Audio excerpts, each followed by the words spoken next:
धन्वंत्री मंत्रः ध्यानम्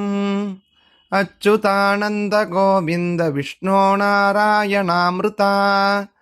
रोगान् मे नाशया शेषान् आशु धन्वन्तरे हरे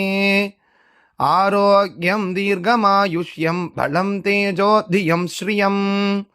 स्वभक्तेभ्योऽनुगृह्णन्तं वन्दे धन्वन्तरिं हरिम् शङ्खं चक्रं जलौकां दददमृतघटं चारुदोर्भिर्चतुर्भिः सूक्ष्मस्वच्छादिहृद्यां शुकपरिविलसन्मौलिमम्भोजनेत्रं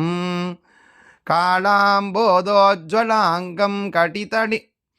कटितटविलसच्चारुपीताम्बराढ्यं वन्दे धन्वन्तरिं तं निखिलगतवनप्रौढदावाग्निलीलम् धन्वन्तरेरिमं श्लोकं भक्त्या नित्यपठन्ति ये अनारोग्यं न तेषां स्यात् सुखं जीवन्ति ते चिरम्।